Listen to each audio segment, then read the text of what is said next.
अच्छा बेटा, बिस्मिल्लाहिर्रहमानिर्रहीम। आज हम बात करेंगे chapter number 12 10th class physics, topic number 12.7, refraction of light through prism. बेटा, सबसे पहले इस टॉपिक को पढ़ने से पहले ना मैं एक छोटी सी बात आपको बताना चाहता हूँ जो आपने रिफ्रैक्शन में पढ़ी थी। बाकी आप लोग टॉपिक को देख सकते हैं, प्लेलिस्ट आप लोगों को मिल जाएगी। ठीक है, प्लेलिस्ट में जाके चैप्टर नंबर जो 3 है बेटा, उसके जितने भी टॉपिक्स हैं उनको आप लोग स्टडी कर सकते हैं। बेटा, आप लोगों ने पढ़ा था इस तरह एक रे आती है। ठीक है, जैसे ही वो एयर से ग्लास में एंटर होती है बेटा, वो बैंड हो जाती है टू नॉर्मल।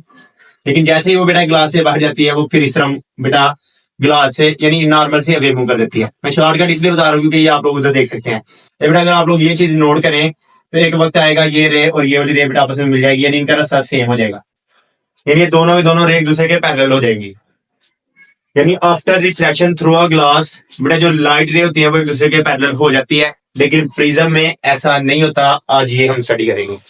बस इतना सा कंसेप्ट है कि प्रिज्म से हम रिफ्रैक्शन क्यों पढ़ रहे हैं, क्योंकि बेटा पीछे जो रिफ्रैक्शन वाला टॉपिक पढ़ा है उसमें आपने देखा है कि वो दोनों की दोनों रेज एक दूसरे के पैरेलल हो जाती हैं। बेटा इसमें जो रेज होंगी वो पैरेलल नहीं होंगी। अच्छा, सबसे पहली बात, जैसा कि हमने टोटल इंटरनल रिफ्रैक्टिंग प्रिज्म के बारे में पढ़ा था, लेकिन मैंने आपको बोला था नेक्स्ट आर्टिकल में बात करेंगे। तो बेटा आपने याद देना, प्रिज्म जो होता है ना बेटा, इस तरह की शेप होती है प्रिज्म की हमारे पास। ठीक है बेटा, ये प्रिज्म होता है हमारे पास। अच्छा, इसमें जो दो फेसेस है ना बेटा, वो ट्राइंगल होते हैं। ठीक है, यानी इसके जो टू फेसेस है बेटा वो ट्राइंगल होते हैं, लेकिन जो इसके थ्री फेसेस है बेटा वो रेक्टेंगल होते हैं। और इसके जो दोनों स्मूथ फेसेस हैं, यानी ये वाले या ये वाले लगा लें बेटा, वो एक दूसरे के सामने होते हैं जहां से लाइट की रिफ्लेक्शन होती है। अच्छा, अब आप लोग बोलेंगे कि हमारे पास दो ट्राइंगल और तीन रेक्टेंगल किस तरह हुए। बेटा इस चीज को एक्सप्लेन करने के लिए मैं फॉर एग्जाम्पल ये मेरे पास बुक है। ठीक है, इससे एग्जाम्पल लेता हूँ। फॉर एग्जाम्पल आप लोग समझ लें कि हमारे पास बेटा ये प्रिज्म है। ठीक है, ये भी एक ट्राइंगल है और ये भी एक ट्राइंगल है। अब देखें, ये ट्राइंगल हो गया, ये ट्राइंगल बेटा, ये रेक्टेंगल हो गया, ये वाला रेक्टेंगल, दो रेक्टेंगल हो गए, और तीसरा ये नीचे वाला रेक्टेंगल। यानी बेटा जो प्रिज्म होता है उसमें कितनी सरफेस होती है? 5। बेटा जो दो होती हैं वो हमारे पास ट्राइंगल होती हैं, और जो तीन होती है बेटा वो हमारे पास कौन सी होती है? रेक्टेंगल। आई होप सो कि आप लोगों को समझ आ गई होगी। तीसरी रेक्टेंगल ये नीचे वाली सरफेस है। ठीक हो गया? अच्छा बेटा, उसके बाद अब हमने स्टडी करनी है refraction of light through prism. Light का वर्ड छूट गया, लेकिन अच्छा लाइट की प्रिज्म के थ्रू। इसके लिए ना बेटा प्रिज्म ऐसे डिफरेंट टाइप्स होते हैं। हम जो प्रिज्म यूज करेंगे बेटा वो ट्राइंगुलर प्रिज्म होगा। ट्राइंगुलर, अच्छा ट्राइंगुलर प्रिज्म यूज करेंगे। ठीक है, अच्छा बेटा हमने क्या किया, हमने ये ट्राइंगुलर प्रिज्म यूज कर लिया बेटा, ये प्रिज्म। ठीक हो गया? अच्छा, सबसे पहले जो रे हम लेंगे बेटा वो इंसिडेंट रे होगी। सबसे पहले जो रे हम लेते हैं वो कौन सी रे होगी? इंसिडेंट रे होगी। अच्छा बेटा, ये वाली रे आप लोगों ने ली, इस रे को बेटा आप लोगों ने नाम दिया बेटा, इसको कोई वैसे बुक के अकॉर्डिंग दे दें तो बुक के अकॉर्डिंग दे दें। अगर आप लोगों ने कोई दूसरे नाम देने तो बेटा दूसरे दे दें। अच्छा, मैं वैसे अपनी तरफ से बेटा नाम देता हूँ। ठीक है, आप लोग उनको अंडरस्टैंड कर लेना। अगर आप लोग उनको बाद में बुक से मैच करोगे तो बेटा बुक से भी आप लोगों को ऐसे मिल जाएंगे, हो जाएंगे। ठीक है, अच्छा बेटा सबसे पहले चलो मे भी बुक वाले बन जाइए। बेटा सबसे पहले आपने कहना है कि ये पीई रे है, जिसको आप लोगों ने किसका नाम दिया है? इंसिडेंट रे का। ठीक है, अच्छा बेटा जहां पे जाके स्ट्राइक करती है वहां पे आप लोग ड्रा करते हो एक नॉर्मल। जहां भी जाके स्ट्राइक करती है वहां पे आप एक नॉर्मल ड्रा करते हो। नॉर्मल क्या होता है बेटा? नॉर्मल एक स्ट्रेट परपेंडिकुलर लाइन होती है, इमेजिनरी लाइन, जिसको आप ड्रा करते हो। बेटा ये समझ ले एयर है, और जो प्रिज्म होता है बेटा वो ग्लास का बना होता है। याद रखना, प्रिज्म किसका बना होता है? ग्लास का। अच्छा बेटा, जैसे ही एयर से लाइट रोशनी की जो रे है, लाइट की जो रे है बेटा वो जाती है ग्लास में, तो वो नॉर्मल की तरफ बैंड होती है। नॉर्मल है तो बेटा ये इस तरह बैंड हो जाएगी। मेरी बात समझ आ रही है? यानी इस तरह बैंड हो जाएगी। जाना इस तरफ चाहिए था, ये ओरिजिनल पाथ है उसका, उस तरफ नहीं जाती बल्कि किसी तरफ बैंड हो जाती है? नॉर्मल की तरफ। बेटा ये देखिए, ये डायग्राम है ना आपके पास, ये वाली।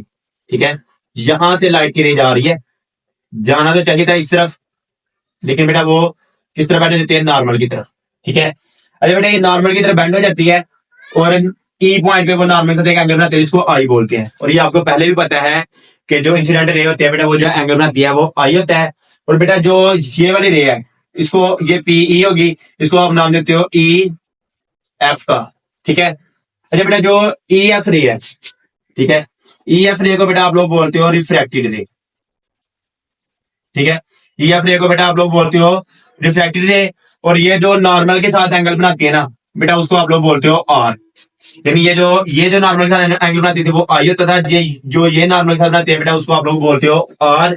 ठीक है, अब बेटा जहां पे ये यानी अब यहां से ये दूसरे पॉइंट पे चलेगी बेटा, दूसरे पॉइंट पे जैसे ही आप लोग नॉर्मल ड्रा करोगे, आप लोगों ने पढ़ा था जैसे ही एयर से ग्लास में जाते हैं बेटा, ठीक है, बैंड हो जाते हैं नॉर्मल की तरफ।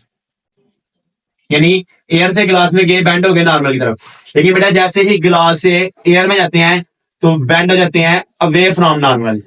ठीक हो गया, यानी ये नॉर्मल से अवे मूव कर जाएगी। तो बेटा नॉर्मल इस तरफ है, इसलिए बेटा ये इस तरफ मूव कर जाएगी। ठीक है, अब इधर देखें, रे ने तो जाना था बेटा इस तरफ, लेकिन वो किस तरफ चलेगी, नीचे की तरफ। तो आप लोग बोलोगे वो कितने के एंगल पे डेविएट हुई है बेटा, डी एंगल पे। डेविएट का मतलब होता है अपने ऐसे रास्ते को छोड़ देना। यानी बेटा इसमें जो रे है वो कितने के एंगल पे डेविएट, कितने एंगल पे डेविएट हुई है, डी के एंगल पे। इसलिए बेटा इस एंगल को आप लोग बोलते हो एंगल ऑफ डेविएशन। यानी बेटा वो डी के एंगल से क्या होते हैं, डेविएट बेटा। यानी पीई या जो इंसिडेंट रे है बेटा वो एफ एस, ये एफ एस का नाम दे इसको। और यहाँ पे बेटा वो एक एंगल बनाते हैं ई, इस एंगल को बोलते हो इमरजेंट एंगल। अच्छा बेटा आप लोग इस रे को बोलते हो इमरजेंट रे। बेटा आपने बताना है पीई रे एफ एस के पैरेलल नहीं होती बल्कि डी के मुसावी मुड़ जाती है बेटा, उस एंगल को आप लोग बोलते हो एंगल ऑफ डेविएशन। बेटा टॉपिक था रिफ्लेक्शन थ्रू प्रिज्म। अगर ये पॉइंट आपको क्लियर नहीं हुआ तो दोबारा सुन ले कि सबसे पहले रे ऑफ लाइट बेटा जैसे ही एयर से ग्लास में प्रिज्म में एंटर होगी तो बेटा वो अपना रास्ता चेंज करेगी, नॉर्मल की तरफ बैंड हो जाएगी। जैसे ही बेटा बाहर निकलेगी वो नॉर्मल से अवे मूव कर जाएगी। बेटा पीई रे हमारे पास आई एंगल बनाती है, ई एफ रे कौन सा बनाती है आर, और एफ एस कौन सा एंगल बनाती है ई। लेकिन बेटा पीई रे और एफ एस ये दोनों एक दूसरे के, ये देखिए ऊपर जा रही है, ये नीचे जा रही है। बेटा पीछे वाले टॉपिक जो मैंने आपको स्टार्ट में बताया था उसमें दोनों रिफ्लेक्शन के बाद पैरेलल हो जाती है, लेकिन इसमें पैरेलल नहीं होती बल्कि कितने एंगल पे मुड़ जाती है, डी एंगल पे। बेटा इस एंगल को बोलते हैं एंगल ऑफ डेविएशन। ये था हमारा टॉपिक 12.7। इंशाल्लाह बेटा नेक्स्ट आर्टिकल हम बाद में डिस्कस करेंगे। Thank you so much, Allah Hafiz.